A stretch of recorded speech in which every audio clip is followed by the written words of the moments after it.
Segala kemuliaan bagi Tuhan Yesus Kristus. Sekali lagi, damai di hati. Mari kita bersama. Do, re, mi,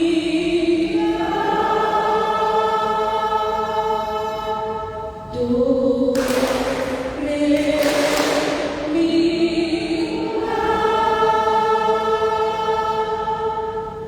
Sekarang, mari lihatlah teman yang ada di sebelahmu, kiri atau kanan.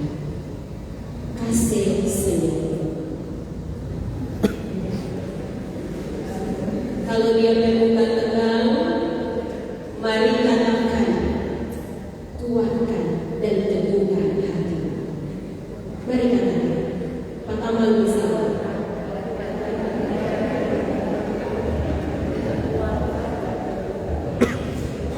Saudaraku, mengapa kita katakan hal ini kepada teman kita? Karena semua manusia punya persoalan. Semua tidak terkecuali punya masalah. Dan bisa jadi dia yang di sebelahnya orang, dia masalah lebih besar dari orang. Amin. Bisa jadi dia tak tahu, mari dia persoalan lebih sulit, lebih susah dari orang. Kalau hari pertama, mari sekarang katakan pada orang begini, kukuatkan dan kuteguhkan hatiku. 1, 2, 3. Kukuatkan dan kuteguhkan hatiku. Sekali lagi, 1, 2, 3. Kukuatkan dan kuteguhkan hatiku. Mengapa saudara? Orang harus berkata pada orang begini, karena kehidupan ini banyak sekali kejutan dan tidak selamanya menyenangkan. Terkadang ada episode bahagia, tapi ada episode ujian. Orang mau menangis, orang mau sakit, orang disakiti. Itulah kehidupan. Maka orang bilang pada orang begini, kukuatkan dan kuteguhkan hatiku. Saudara, mengapa firman Tuhan dari kitab Bilangan pasal 31 ayat 6 tadi kita bagikan, kita renungkan bersama-sama. Oleh karena orang-orang Israel di tepi sungai Yordan, mereka siap memasuki tanah Kanaan. Dorang pemimpin yang selama 40 tahun bersama-sama dengan mereka, Nabi Musa, Tuhan Allah katakan, karena sungguh boleh mau menyeberangi doa, suntua dari saya, 120 tahun. Dan karena itu persoalan yang pertama yang mereka hadapi, bahwa mereka akan dipimpin oleh seorang pemimpin baru yang belum ada pengalaman, yang sebelumnya hanya disuruh-suruh. Dia adalah Nabi Musa yang disebutkan Yosua bin Nun. Saudara, kita bercatat, dia umur pada waktu itu juga sudah 80 tahun, tetapi dia masih ingin pengalaman. Karena itu menjadi sebuah persoalan bagi orang Israel yang jumlahnya di dalam Bilangan pasal 6 dicatat, laki-laki yang beserta perang itu sekitar 600.000 orang. Jadi kalau kalikan wanita kali perempuan kali anak-anak kali lagi usia, sekitar 2 juta sampai 20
Dan persoalan yang keempat yang mereka hadapi adalah orang-orang Kanaan yang melalui tentara ini lengkap, punya kereta perang, punya senjata, mereka terampil.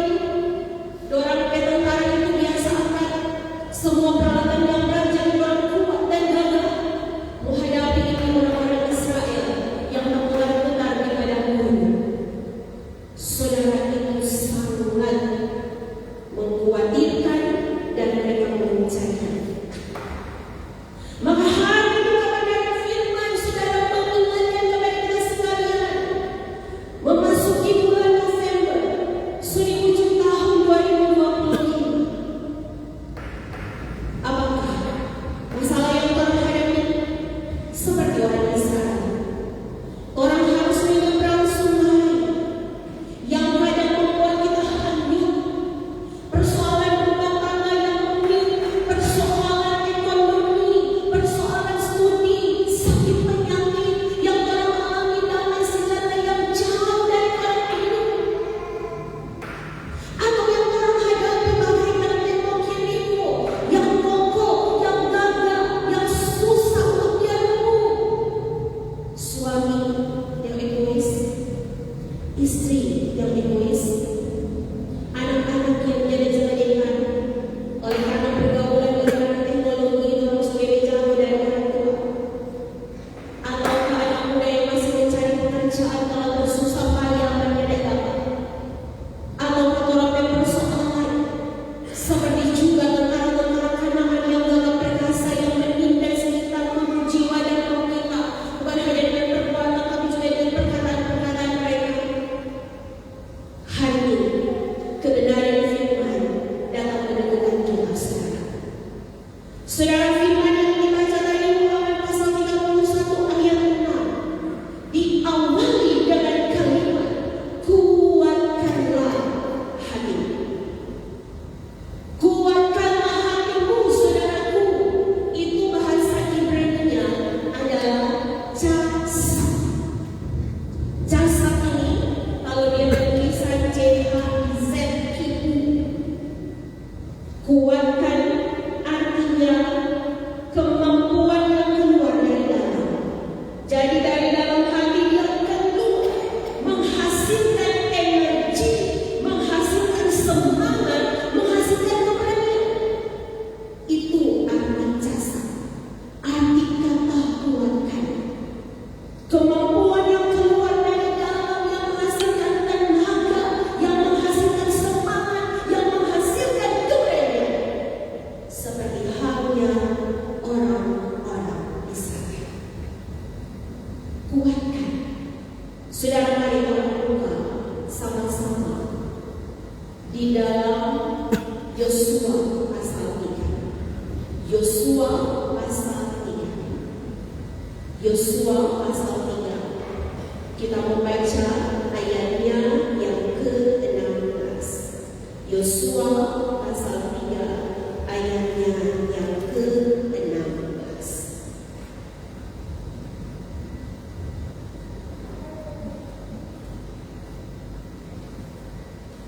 Mari kita baca sama-sama Yosua pasal 3 ayatnya yang ke-16. 1, 2, 3.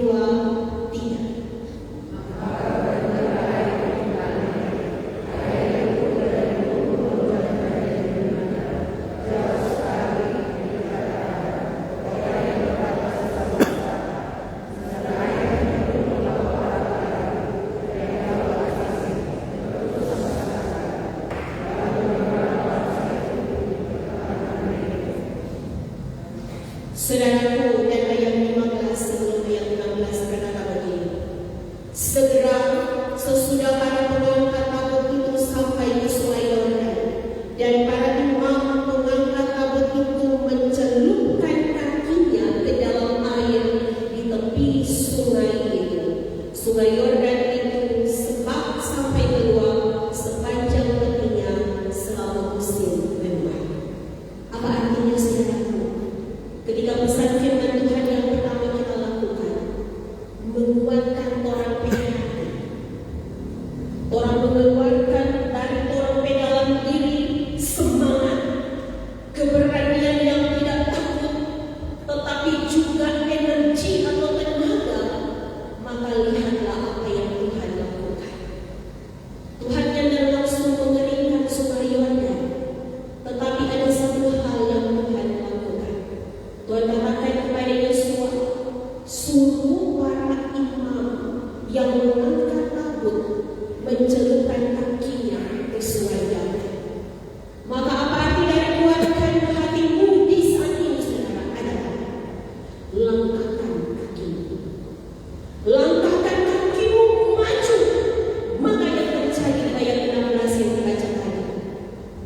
Sungai yang dari hulu dia berhenti membentuk bendungan, dan yang di hilirnya ke laut asin berhenti, dan sungai Yordan tenggelam menjadi kering.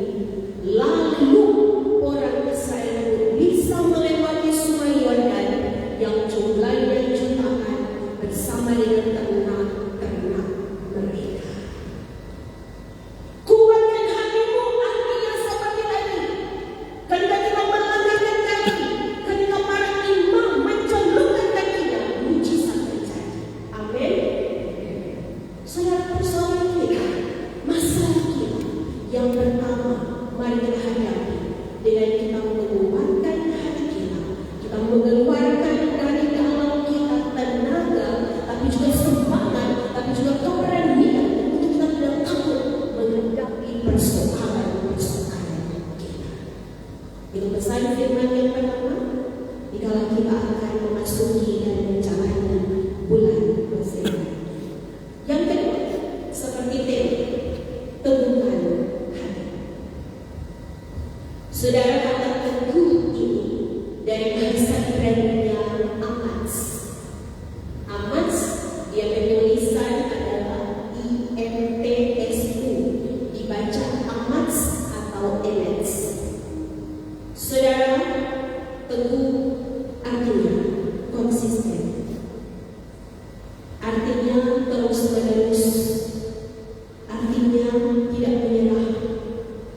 Jangan sampai dengan orang yang baru beli treadmill, pertama makin semangat, hari kedua mulai slow, hari ketiga sudah tahu itu pos di sepatu, tinggal jadi pacar nanti di treadmill.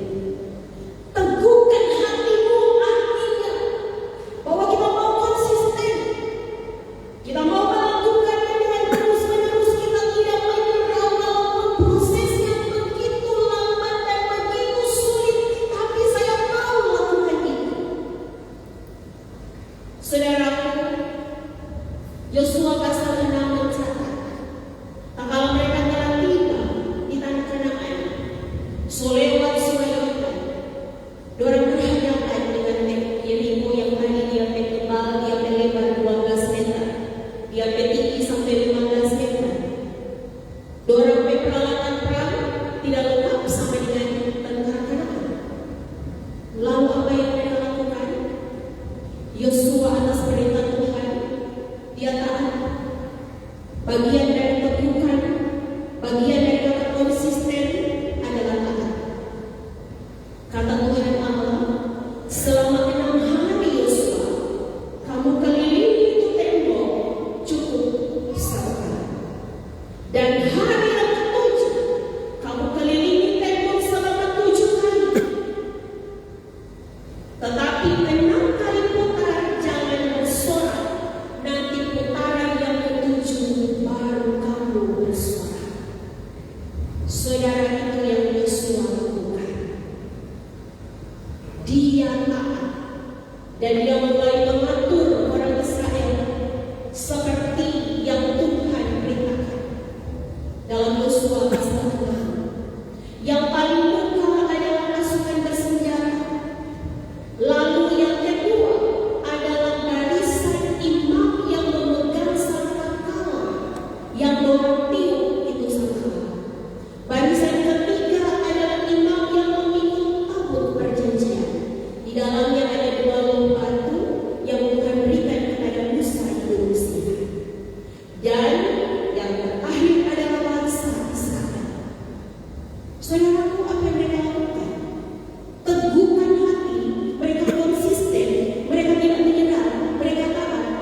Dan mulai pagi-pagi, dorang bangun dari perkemahan. Dan hari pertama, mereka berjalan mengelilingi tembok Yeriko. Hari kedua sekali, hari ketiga sekali, demikian sampai hari ke-6. Dan yang terjadi di hari ke-7, saudara, para imam yang meniup sangkakala mulai meniup sangkakala itu di sepanjang putaran dan yang ke-7 kali. Saat mereka meniup sangkakala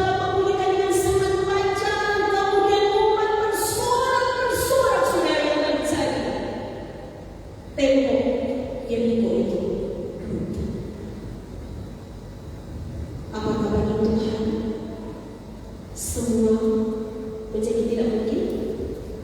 Bagi Tuhan itu mungkin. Hari ini apa yang Tuhan hendak pesankan kepada kita di setiap persoalan kehidupan yang kita hadapi, di setiap masalah yang kita hadapi, di setiap kesulitan yang kita hadapi, firman mengajar pesan yang pertama, teguhkan hatimu. Mari kita konsisten untuk melakukan perintah Tuhan. Mari kita mau taat melakukan tanpa protes, saudaraku. Sebab terkadang sama dengan main bola kaki, orang sudah lari ke sana kemari, orang tidak pernah kasih masuk gol. Tapi yang terjadi orang lupa. Tuhan adalah striker. Orang tinggal mau over bola ke Tuhan. Tuhan yang kasih masuk. Terkadang orang jadi melatih. Tuhan bilang lari di sebelah kanan, orang anggap Tuhan lari di sebelah kiri. Itu dia tidak mengapa. Maka hari ini saudara pesan firman menjadi bekal untuk kita melanjutkan lagi perjalanan hidup dengan persoalan yang tidak pernah berhenti bagi kita. Mari kita menghadapi setiap hal. Kita tidak menyerah. Kita lakukan secara terus-menerus. Karena itu arti dari kata teguhkanlah hati. Dan pesan firman yang ketiga, saudaraku, ingatlah bahwa Tuhan kita tidak pernah cuti. Tiada sama dengan petugas-petugas pelayanan publik. Kalau orang membuat telepon, orang bilang, oh kamu buat signal, oh so off. Orang Tuhan tak pernah cuti. Firman yang kita baca tadi di dalam bilangan pasal 31 ayat 6 bagian D dikatakan begini, dialah yang berjalan menyertai engkau. Ia tidak akan membiarkan engkau dan tidak akan meninggalkan engkau. Dia nak sembilan, dia nak kasih tinggal 4 orang, dia 24 jam standby. Dia ada di saat malam hari kalau pada lista sudah Tuhan kita nyatakan apa Tuhan ada. Dia ada di saat malam persoalan tidak ada jalan keluar, dia ada. Tuhan bukan lupa, tapi Tuhan tetap membantu. Tuhan bukan tidak bekerja, Dia sedang menyediakan yang terbaik buat kita. Saudara, bukankah ini indah dalam perjalanan kehidupan kita? Apakah kita akan lagi melanjutkan segala aktivitas kehidupan kita? Maka biarlah malam hari ini Bapa, firman di bawah soal tema, kuatkan dan teguhkanlah hatimu. Kiranya akan menjadi pedoman untuk orang kembali pulang ke rumah, melanjutkan lagi kembaran juang. Ingat sekali lagi bahwa aku kuat bukan karena aku hebat, tetapi karena Tuhan yang menyertai aku. Amin. Mari sama-sama katakan, aku kuat. Aku kuat bukan karena aku hebat, tetapi karena Tuhan